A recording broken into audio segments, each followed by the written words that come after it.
All right, let's get right to it. Men's 200-meter dash. This race definitely turned out to be more unexpected than I think a lot of people, might have imagined on the surface, but it probably did play out to, what many people might have expected considering the medalists that we did see.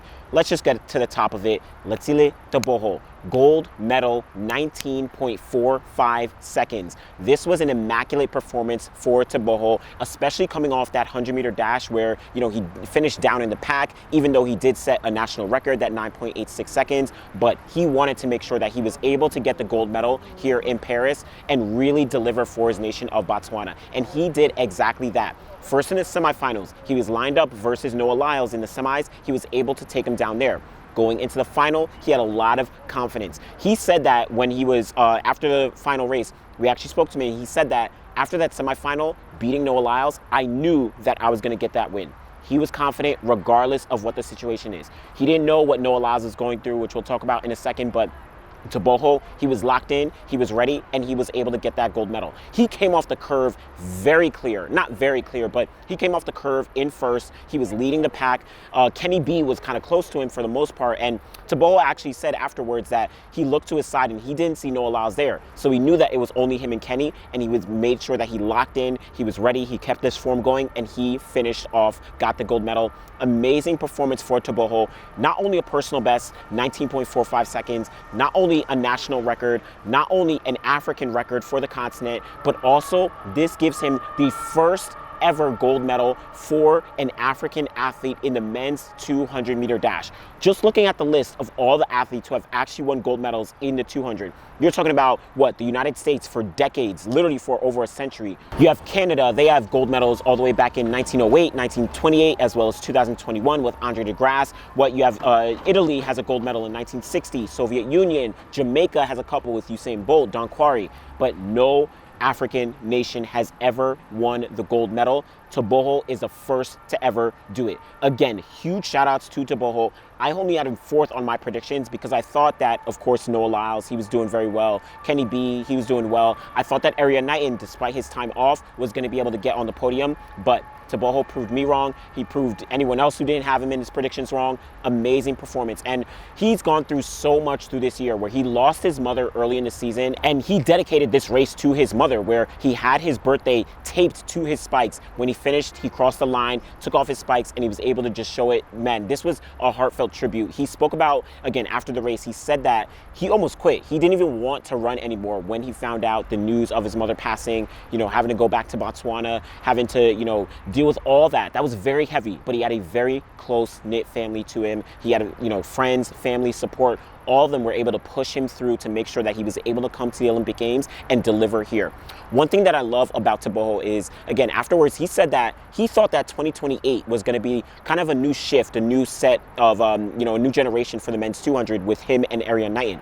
But I don't know, he almost wasn't prepared for this to be the gold medal time. Personally, on today's Olympics, he was in his best form, and for me, I put myself to, I saw the 2028 Olympics as the Olympics that me and Knighton will dominate. But yesterday when I saw what happened, I knew there's something wrong with Noah. So obviously, we'd been looking at Noah Lyles coming off the 100-meter gold with his 9.7, and many of us probably expected him to run crazy in the 200. But Tebogo, he kept calm, he kept relaxed, he kept focused, and he delivered. Huge shout-outs to Letsile Tebogo, first gold medal for Africa, for the entire continent of Africa in the men's 200-meter dash. Frankie Fredericks got silver medals in 1992 and 1996. Now Tebogo carries on that legacy, gets the gold medal here. Huge shout-outs to him. Second place, Kenny B. This is really tough because Kenny B has been working for the gold medal. He really was dead set. He was disappointed with that 100-meter dash where he finished, down in the pack, even though he ran 9.88 seconds, but he wanted the gold medal here.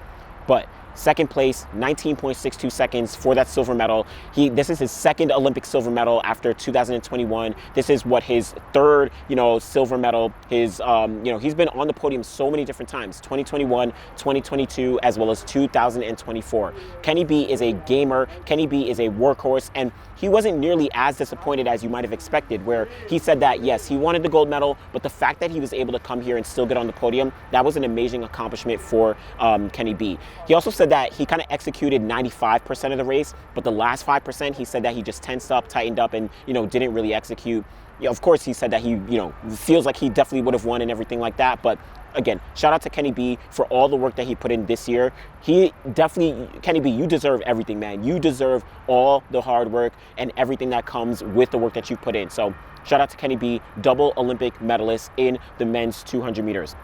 Third place, Noah Lyles. Now, this is big. Noah Lyles. So let's kind of set the stage where he had gotten the gold medal in the 100-meter dash, ran 9.79 seconds to just slightly edge out Kishane Thompson by thousandths of a second, which is absolutely insane. So coming off that, we're like, okay, great. He's about to go crazy in the 200, right? He just set a personal best, just ran 9.7 in the 100. So of course he's going to be able to really drop things in the 200-meter dash. Well, we get to the 200. Look at the rounds. In the heats, whatever, he qualifies comfortably into the semifinals. Semifinals, well, actually, after the heats, we start to hear some rumblings that, Noah Lyles isn't doing as well. He does have the medal ceremony that same day of the 200-meter heats afterwards. But then we hear some rumblings that he's not doing so well or something. People are saying that he's wearing a mask. People are saying that he was, kind of sick or something. Nothing confirmed, though. Semifinals. Gets into the semis, and then we do see that Tebogo takes down Noah Lyles. That was another kind of shocker as maybe he didn't look as good. I know some people were like, oh, he did the same thing in the 100-meter dash, so, he's just kind of tricking us. He's going to go crazy in the final. But more of these rumors started to arise that, hold on, something might be wrong. Is he either injured? Is he sick? This, that, whatever. No one had anything fully confirmed, though. Well, we get to the final, and this is where things start to unfold. First off, he comes out to the track. He does his usual celebration. He's jumping. He comes out the back, and he's just like going all over the track, celebrating, getting the crowd going, all that. Did the same thing in the 100, did the same thing at Olympic trials, but gets in the blocks. And now we saw the race, right? He got out, but he wasn't able to hold with the rest of the pack. Once he came off the curve, Tebogo was in front, Kenny B was in front, Noah Lyles was just slightly behind, and he wasn't able to find that extra gear that you usually see. And of course, he got the bronze medal, 19.70 seconds for Noah Lyles, getting that bronze medal. But guess what? After the race, we found out that he actually did have COVID. And let me play things out for you all as I was down in the media kind of mix zone after, I was in the stadium, I watched the race, went down to the media mix zone to kind of interview the athletes.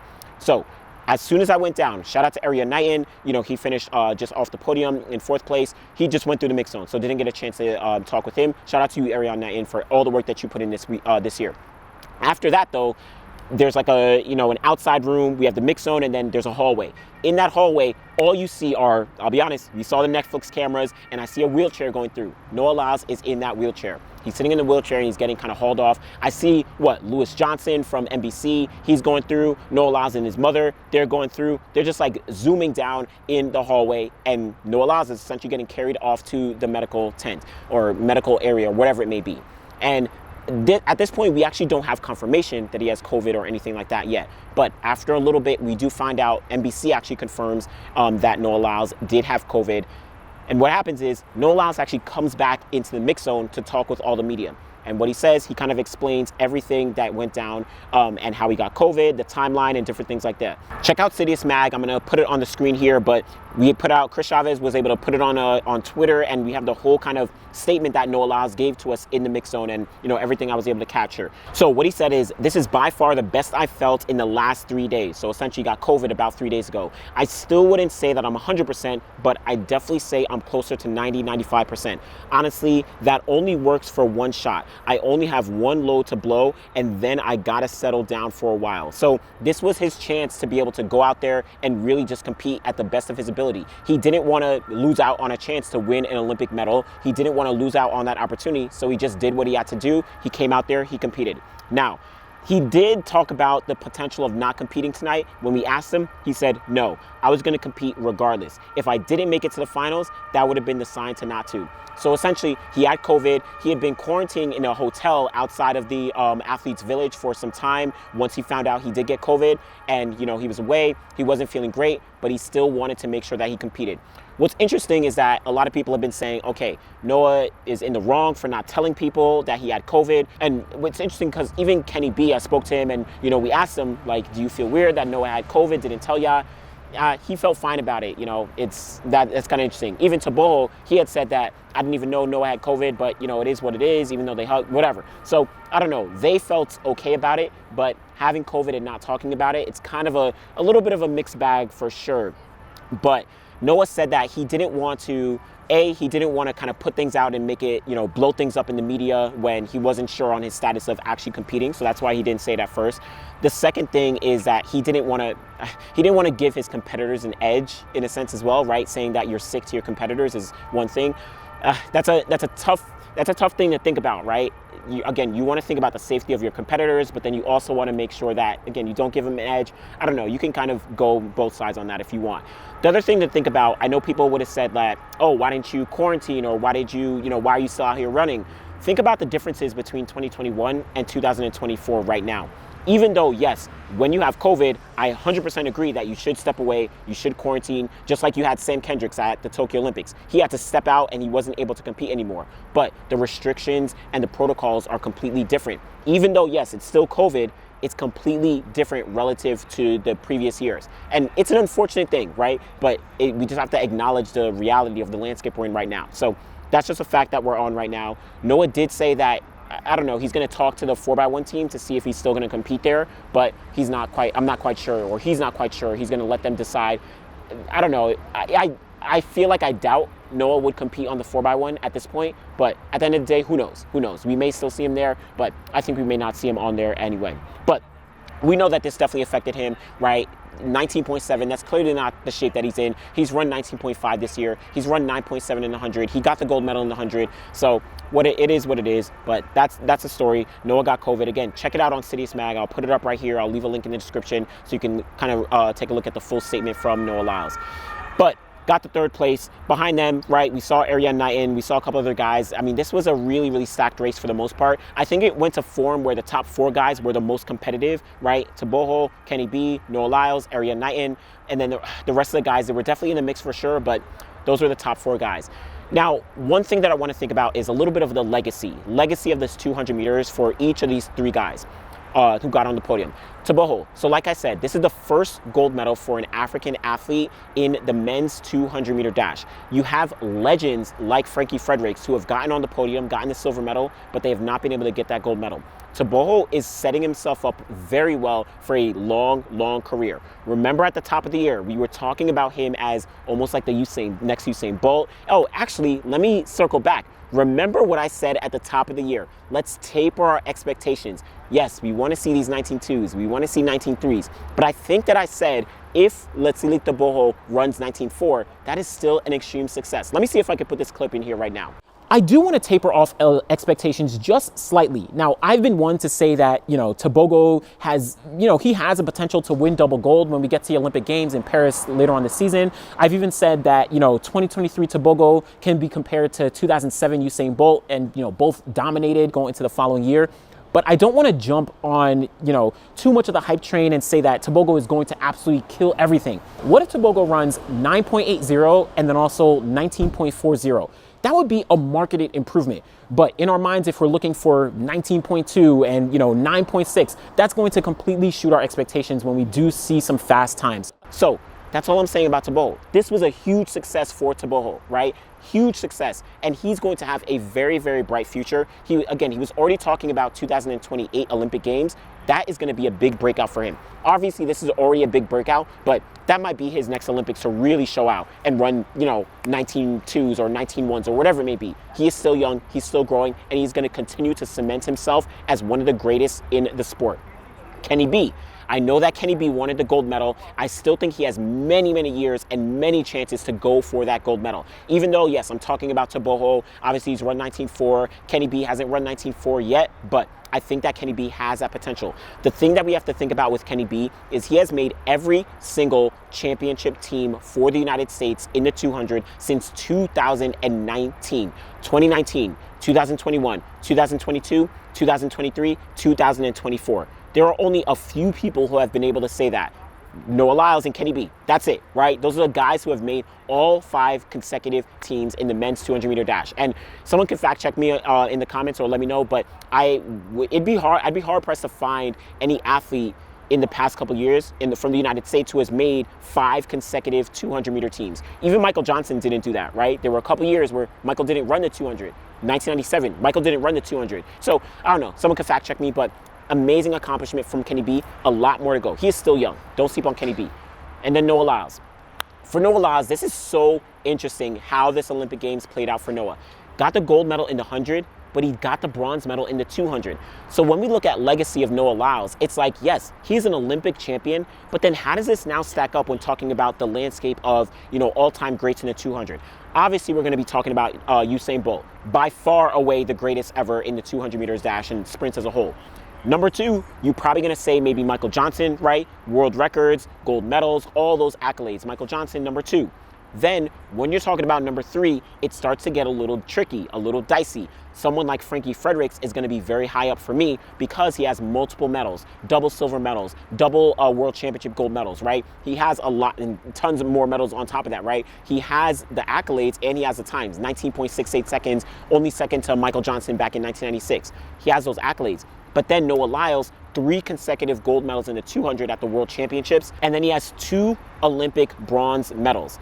So this is really weird where, again, someone like a Frankie Fredericks, he only has the 2 silvers, quote unquote, only has the 2 silvers at the Olympic Games, but then he doesn't have Olympic gold. But he does have, World Championship golds and, World Championship silvers. Noah Lyles, he has the World Championship golds, but he only has the Olympic bronzes. But then the 100-meter gold, does that kind of add to, his legacy? But obviously that's not the 200. So it's a little tricky. It's a little interesting. And that's probably something that, we'll be diving into, in the future to see, like, what does the landscape of the men's 200-meter dash look like? And where does Noah Lyles fit in the greater conversation of history in the men's 200? So I don't know. Just a little thoughts, but let me know what you thought about this men's 200-meter dash. I just wanted to make sure I can give some thoughts, give some context. Definitely check out, Torch Talk on Citius Mag. Check out Good Morning Track and Field on Citius Mag. Check out our Instagram. Check out our Twitter. All the, interviews that I've been doing, we've been getting quotes from all the athletes. They're all up on Instagram. We got them. So always appreciate y'all. Thanks for watching.